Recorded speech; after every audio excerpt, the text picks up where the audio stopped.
Greetings, fellow magical wanderers. Today, I am here with you again to read into the book, The 7 Spiritual Laws of Success, Chapter 6.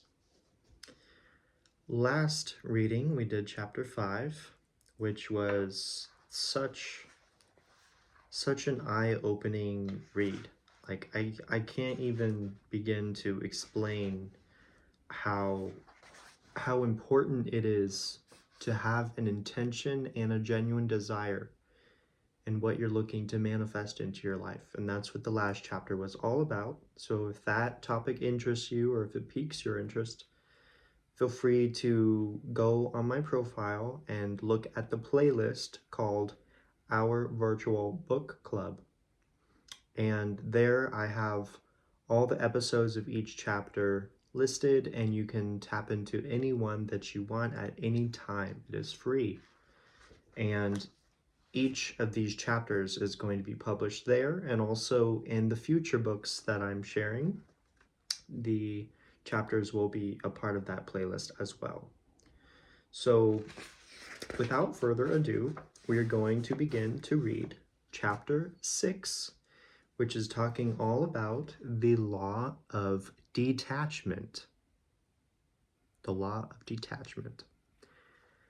I already feel this is going to be an absolutely profound one, because right now in the collective there's a huge, massive energetic shift taking place, and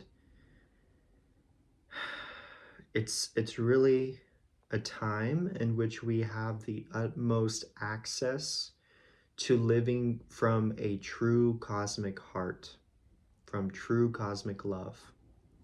And that spans and obliterates the dimensional separations of physicality, aka that cosmic love isn't necessarily material. Like, yes, it can manifest in the material sense, but it's really just this evolution, this energy that's coming to the forefront. And it's being resurrected in every single being at this time, especially the more dark and shadow and dense everything seems it's becoming. This cosmic love light is coming through, and practicing the law of detachment is going to allow you to be of better service, not only to yourself and tending to your own sovereign self in life, but also coming from a genuine self-fulfilled space to be of best service unto others and humanity as a whole. So now that that's out of the way, I'm going to ring this Koshi chime to tune in our subconscious. The intention of this is to align and wake up the subconscious so that these words that are spoken are felt and reach somewhere deep within you, to which you can gain insight, clarity, and guidance as it is intended to be. So it is. Thank you. And thank you for tuning in. Reading now, Chapter 6, The Law of Detachment. In detachment lies the wisdom of uncertainty. In the wisdom of uncertainty lies the freedom from our past, from the known, which is the prison of past conditioning. And in our willingness to step into the unknown, the field of all possibilities, we surrender ourselves to the creative mind that orchestrates the dance of the universe.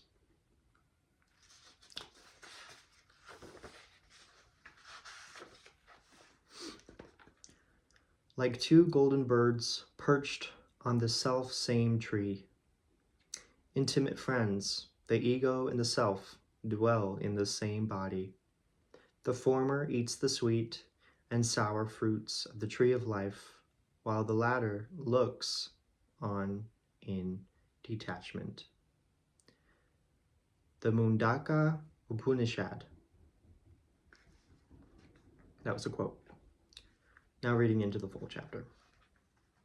The sixth spiritual law of success is the law of detachment. The law of detachment says that in order to acquire anything in the physical universe, you have to relinquish your attachment to it.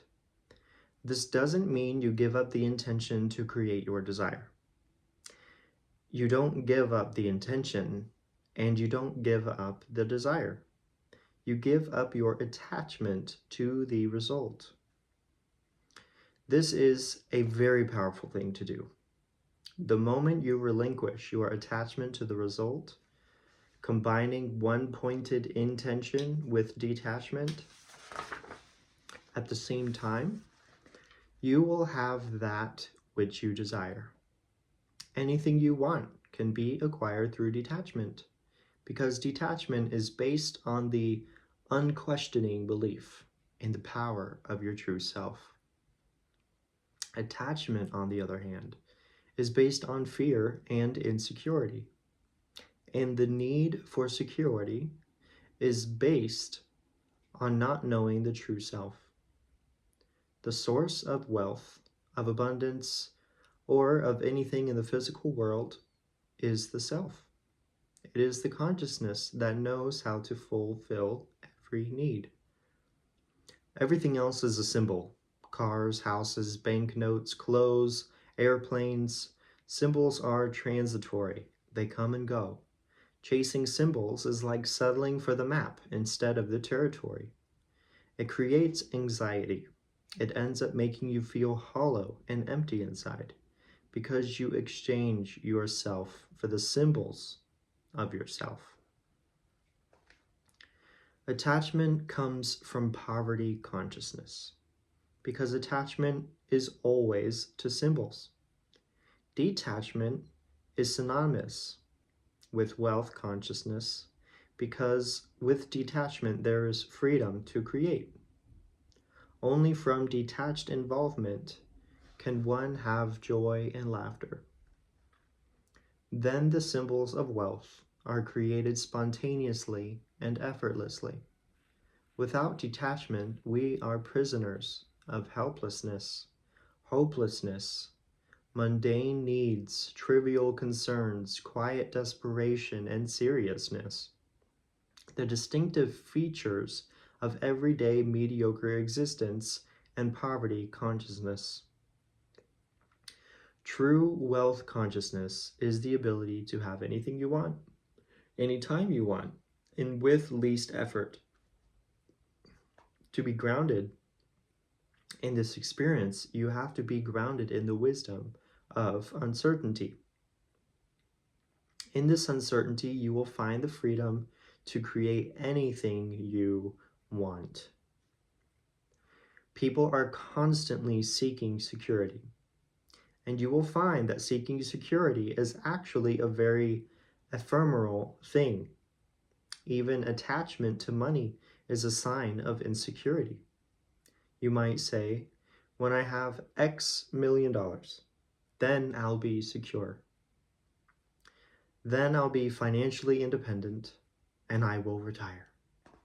Then I will do all the things I really want to do. But it never happens. Never happens. Those who seek security chase it for a lifetime without ever finding it. It remains elusive and ephemeral because security can never come from money alone. Attachment to money will always create insecurity no matter how much money you have in the bank.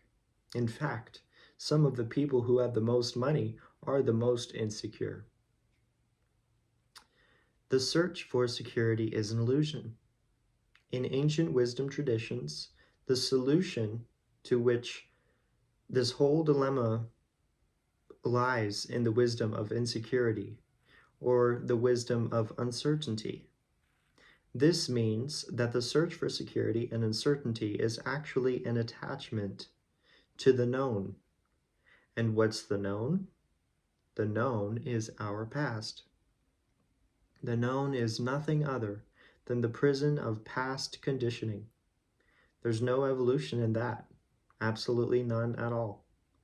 And when there is no evolution, there is stagnation, entropy, disorder, and decay.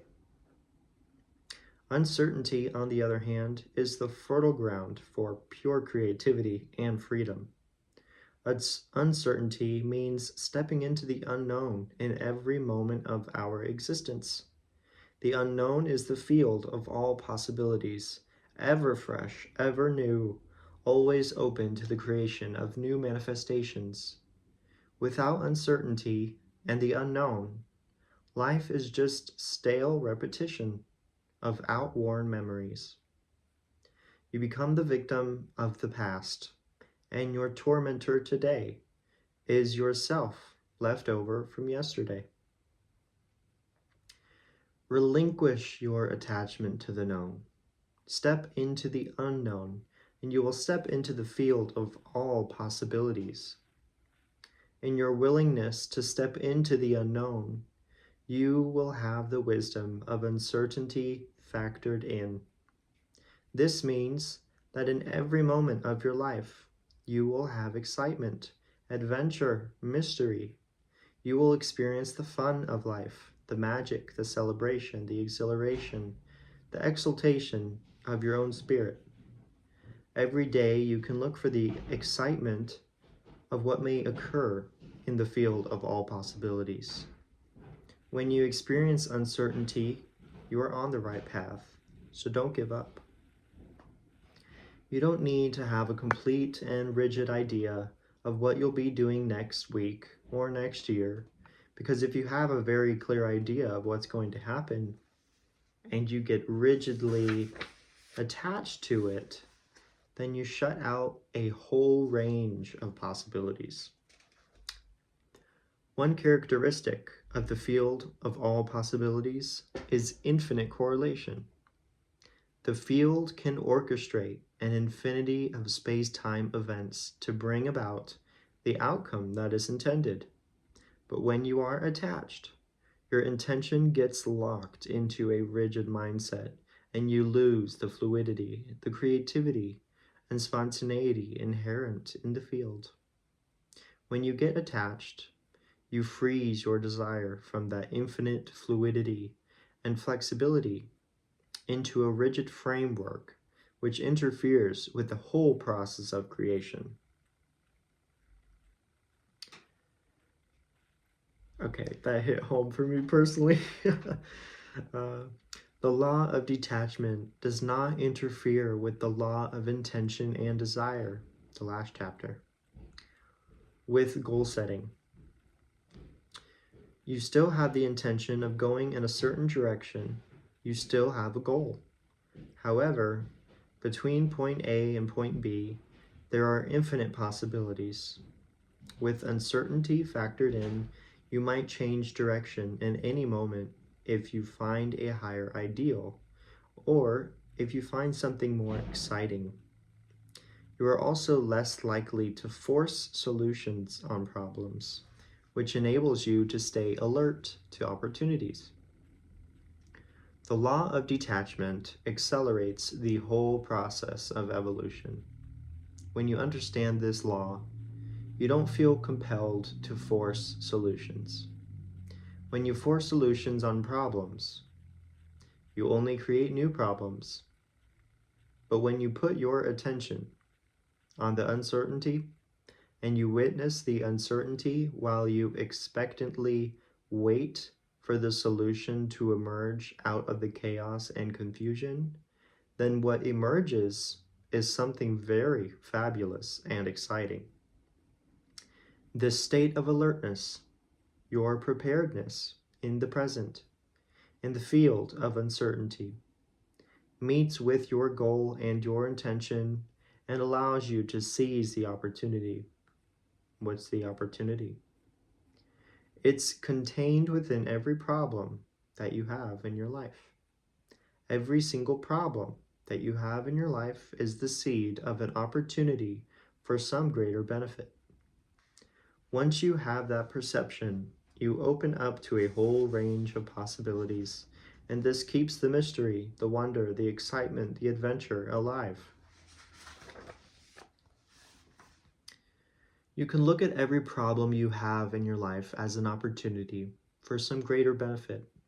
You can stay alert to opportunities by being grounded in the wisdom of uncertainty.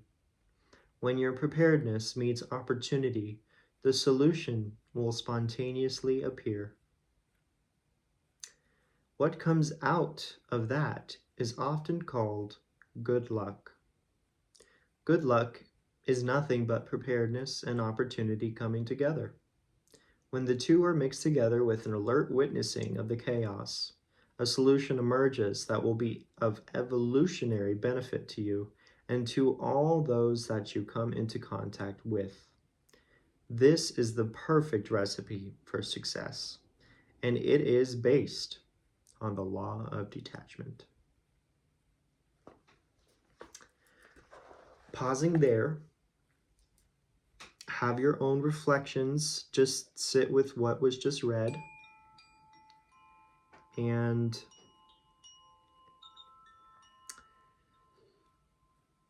I will then go into the next part of this chapter, which explains to us how we can best integrate the law of detachment into our lives.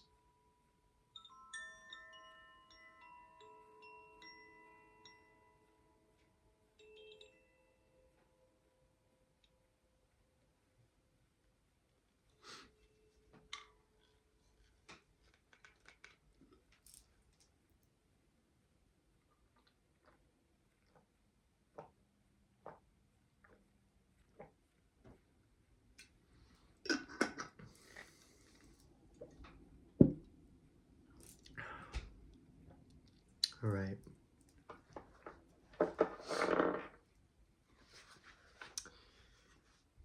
Applying the law of detachment.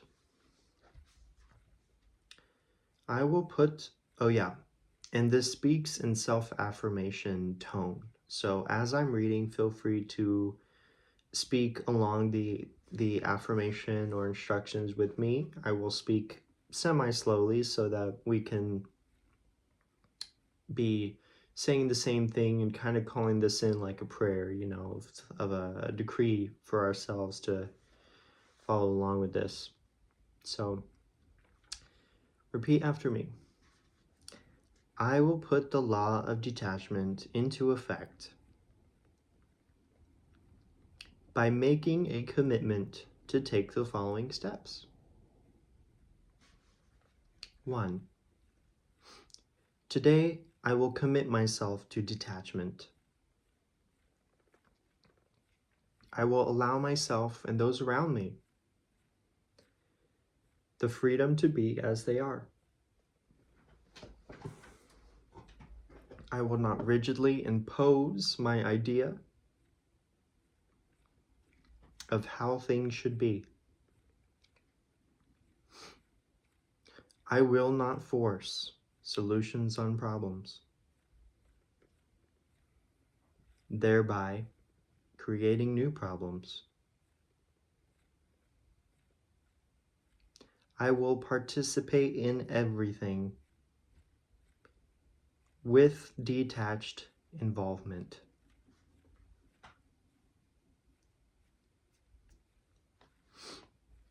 2. Today I will factor in uncertainty as an essential ingredient of my experience. In my willingness to accept uncertainty, solutions will spontaneously emerge out of the problem, out of the confusion, disorder, and chaos.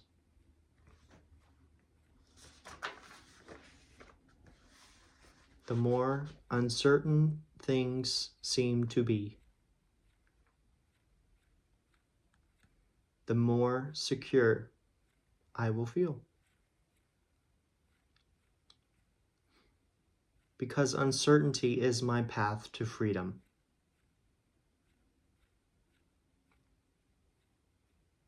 Through the wisdom of uncertainty, I will find my security.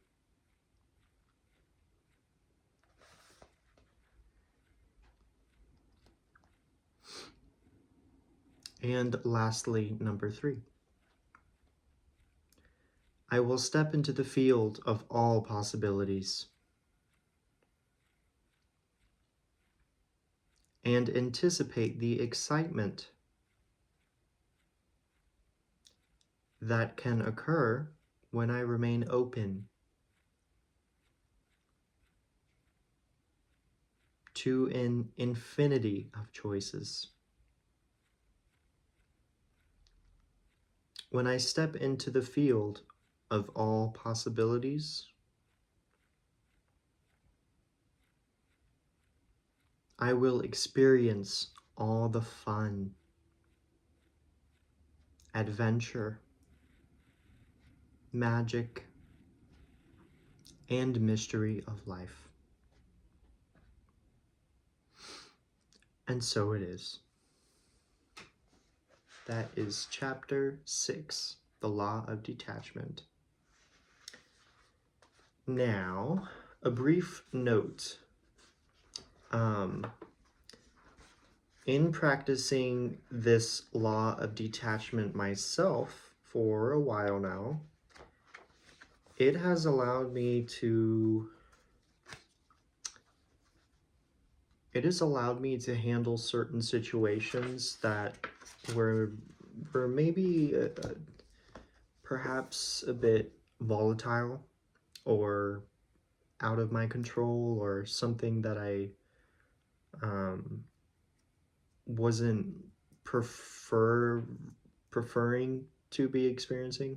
And so the law of detachment allowed me to step back, be sovereign in my own energy space, and it is that state of preparedness. Like, you are prepared for whatever is going to surface, because you're not attached to just thinking like, oh, this one outcome is going to be happening, so I'm prepared for that specifically to happen. No, it's like being open to the field of all possibilities. Like, this can happen, this can happen, this can happen, or this can happen, or this can happen, or it can go there, like so many different things. And it's also kind of something that allows you to gain more emotional maturity and security, more security in yourself, in your life. And like the chapter was saying, more security with the wisdom that detachment brings, you know? And there's a lot that goes into that, and a lot more that I can say, but I'm gonna conclude it there. I don't want to overwhelm you. So I speak that this has offered you insight. This is intended for the all. I've chosen to share this book because as you've been following along and whatnot, you are probably feeling a sense for yourself how powerful these practices are. If you are to actually integrate them into your life, you can start to physically manipulate your conscious living every day through making these choices that are aligned with working with the laws of nature, with the laws of life. And to me, these are very straightforward and logical and makes perfect sense. I'm like, okay, of course it would work like that. Of course that's what the field of pure potentiality is about. Of course that's how nature works in cause and effect in the law of karma. Like all that kind of stuff. So this is like a book of gifting yourself common sense in the spiritual nature aspect. So again, it offers you plenty of insight, answers to your questions, or even helps be a guiding light journey. And next chapter, we will conclude by reading chapter 7. And then I believe at the end, there is, let's see, there's a summary of the book. So after chapter 7, the Law of Dharma, aka life purpose, then I will read the summary and conclusion, which is about, it looks like 6 pages, so it won't be too much longer, but yeah, that one will be really nice as well. And then I'm really, really excited to get started on this next book that's coming in. It's just absolutely perfectly aligned with what the collective on this planet is experiencing right now. And it's all about tapping into that omnipresent, immortal space within, and coming from that consciousness of just having the whole broad spectrum in your consciousness, and working with that and becoming a co-creator of your life, you know? It's by an incredible author, A.J. Thomas, and it goes into his personal life story, what brought him into, I mean, even his own spirituality, but even like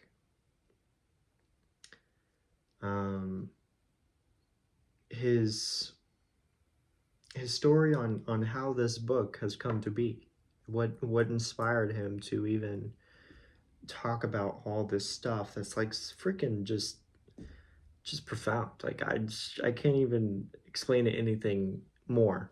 I'm just really excited to share it. So I'm gonna stop talking about it now. And I love you all. Thank you so much for tuning in.